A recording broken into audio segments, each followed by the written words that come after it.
Our family. I know it's been a little minute, but we back with another video.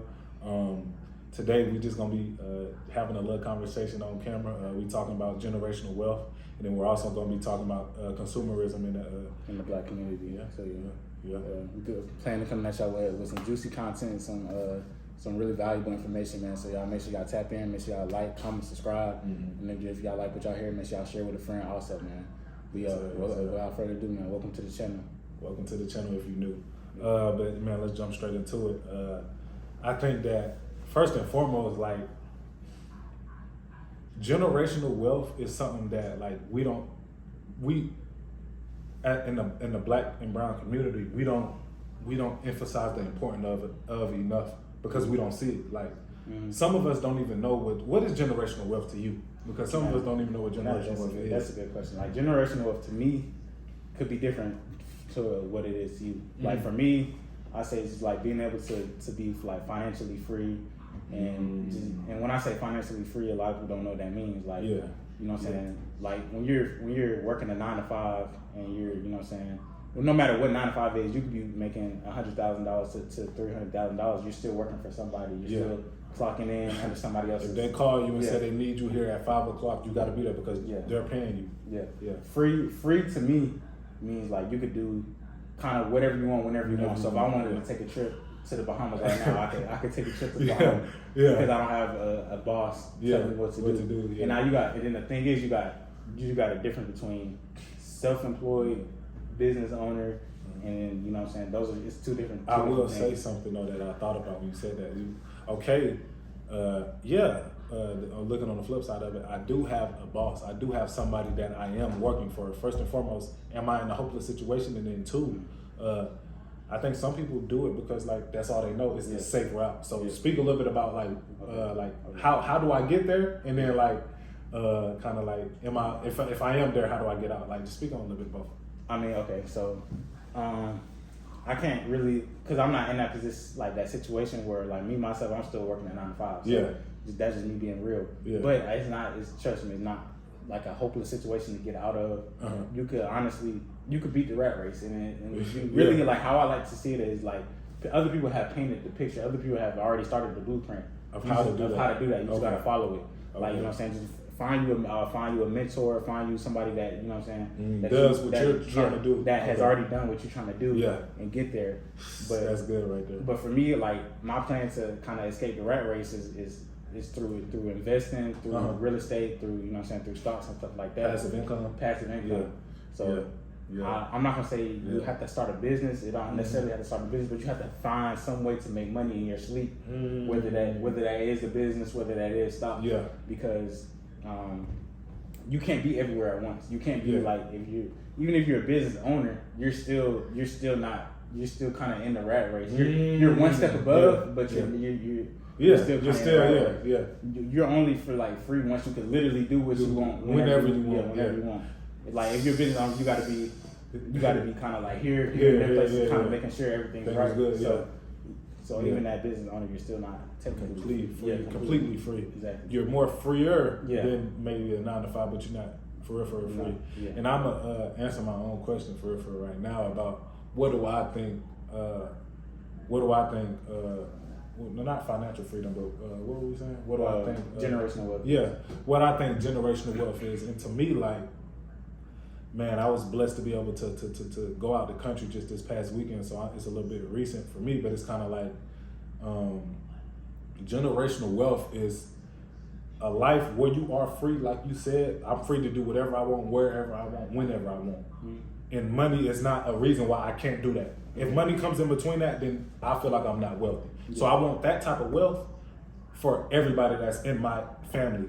And when I say family, like, maybe not everybody in my family, but everybody that's in my immediate family, who's on the same type of time that I'm on, and we're trying to build something. I want that for everybody. Of course, my kids, my wife, you know what I'm saying, all that, and then family, my brothers, my sisters, you know what I'm saying, and I want that I want everybody to experience that life. To me, that's generational wealth because we're all experiencing it. It's not just me experiencing it. It's not just my kids experiencing it. I want that to be for my whole family line. So that's what kind of we was talking about earlier too, about how, like, if I set it up for my kids to where they don't have to if they work, it's not because they have to work. It's because they want to work. Yeah. Like, you know what I'm saying? They're gonna have they gonna have an inheritance or whatever, and then you know what I'm saying, they're gonna be given what to do if they want to start a business with that, or they just want to invest that in the market and then earn 6% and earn $5,000 a month based off of that. But you know, that's stuff that, like, not to cut you off, but that's stuff that we didn't have. Like, you know what I'm saying? It's not to say that the people who came before us have done a bad job. They didn't know. But now with the information,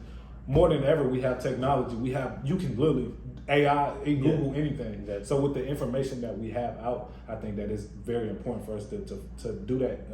Because how did you learn all this stuff? Like, people may be hearing this and be like, how does you know what I'm saying? Like, literally, everything's online. Like, everything is literally at your fingertips. So like I can say, your phone could either be an advantage or it could be a disadvantage. And you could literally find everything that you need to know about financial literacy, about whatever your passion is, whatever like your step is, like how you plan to make it. You could literally find that out through YouTube, through courses, through like that's crazy. Different. That's crazy because like just to piggyback off of what you were saying, like about the phone being an advantage or disadvantage.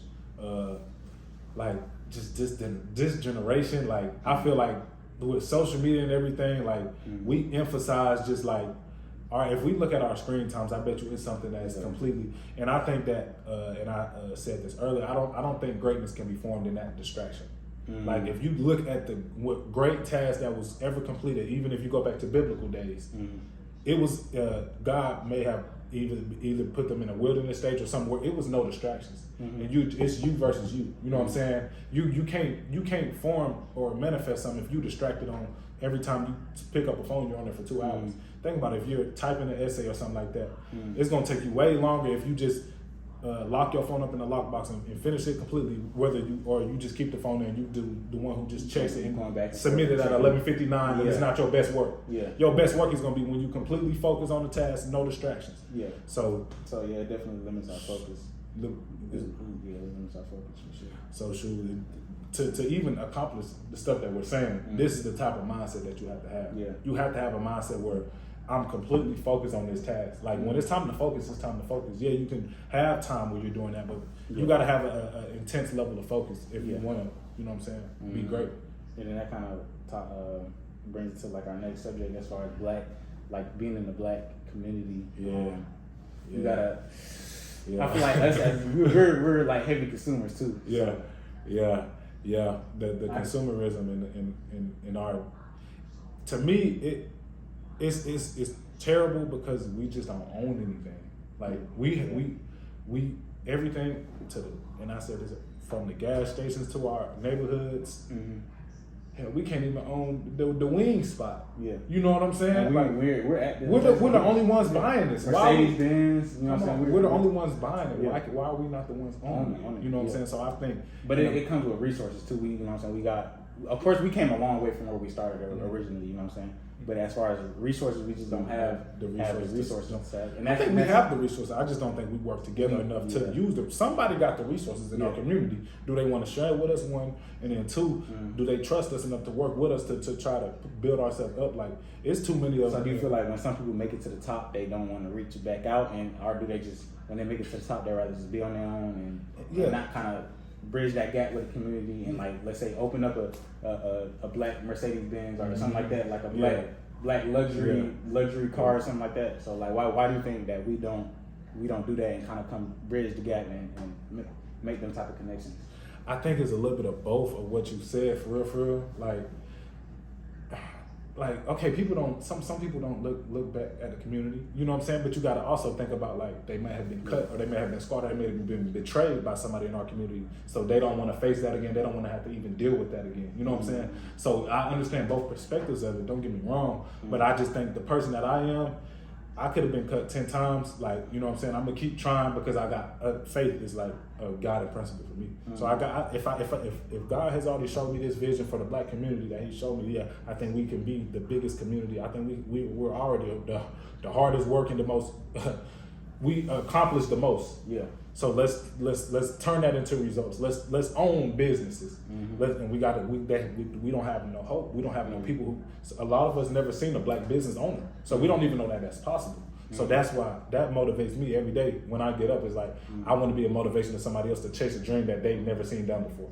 Because I know like the dreams that I chase, it was easy for me to chase because I've seen somebody who done it, who looked like me, you know what I'm saying, who talked like me. Okay, I know I could do it, he did it, you know what I'm saying? So I want to bridge that gap, like you said. Not everybody's like that. I want to bridge that gap, and my dreams are about other people at the end of the day. Like, I just want to make the world a better place, you know what I'm saying? How can you inspire other people, or how can your dream is not, if your dream is not just about yourself, then you're doing something wrong. You're doing something wrong? I just want to leave a legacy at the end of the day. When I leave on this earth, I want to say that I want the world to be like, yeah, Elias, he left something here. You know what I'm saying? So it's like, that's what motivates me every day, but not everybody has that mindset. Because you're going to run into something that's stronger than you. And if your why is not strong enough, then what's going to fall?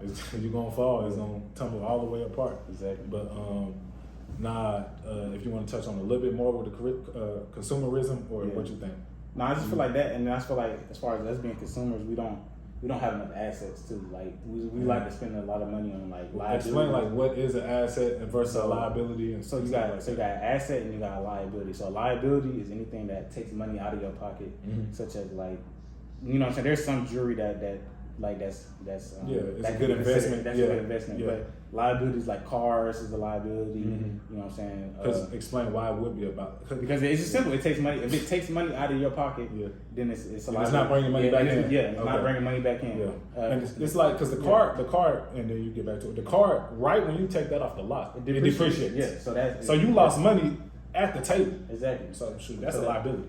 It is a liability unless you know how to, you know what I'm saying, how to use it as an asset. You can start doing rent it out. That's stuff the like mindset, though. That's the same thing with same thing with houses too. But that's another story. But then you got an asset. An asset is anything that puts money into your pocket. Okay. So an asset would be such as like stocks, ETFs, NFTs, like payments, you know what I'm saying? Just different type of things that stuff that can increase. So you got a depreciating asset like a car, and you got an appreciating asset like a stock, which can go up over time. Like real estate would be one? Real estate, that's a good one. Because you know what I'm saying, over time, it's gonna like grow. if you buy let's say a house out here, that's gonna go up over time to probably about $2 million. So you just made money. So not only Okay. And it's honestly, it's simple. The thing that separates the rich people from the poor people, or from like the people that stay in high rises and condos, is that they got more assets than liabilities. They limit their liabilities and increase their assets. That's literally the difference. That's the only difference. Hold on, let me go grab some real quick. Yeah. But no, I think that just like limit our. That's a good point about limiting our liabilities and having more assets than liabilities. But I just think that in our community, we don't, like, we're taught to flex, we're taught to wear jewelry, we're taught to live above our means. Like, we were dealt a bad hand in that sense, where we normalize having more liabilities than assets. Like, if you look at even like some of the people where I'm talking, the NFL players, like they're you have $1 million coming in, but if you spent $700,000 on the car, you only have $300,000 left. And that's what they don't know. That like you have, like I remember it was I read in one book, it was, I think Rihanna, she went bankrupt. It was either Rihanna or it was a famous singer. She went bankrupt, not knowing that if she spent the money, that would be all gone. And she ended up suing her financial advisor. But it's just like, and he was like, do I need to tell her that if she spent the money, that it will be gone? Yeah. I mean, it's just like when you ask people, what do they mean by being rich, or what do they want when they say they want to be rich? They usually say either they want $1 million in their bank account, or do they want $1 million in cash flow. When you say you want to be rich, you should want $1 million in cash flow, not just $1 million in your bank account, because you can spend that in an instant. So what is the difference between $1 million cash flow and $1 million cash? $1 million cash flow is money coming in, like let's say from a rental properties.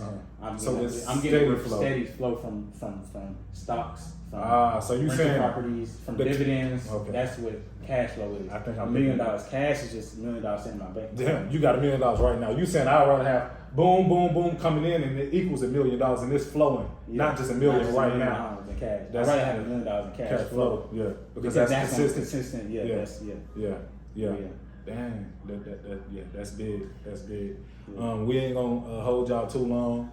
You know what I'm saying? We just wanted to come at y'all with a little bit of a great conversation at the end of the day. We appreciate y'all for tuning in. We appreciate y'all for the support.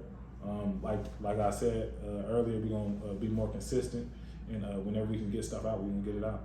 Anything you wanna say to the people? Nah, man, yeah, I just appreciate y'all for listening, man. Make sure y'all follow, like and subscribe. So yeah. Yes, sir. And Yes, without sir. further ado, peace out.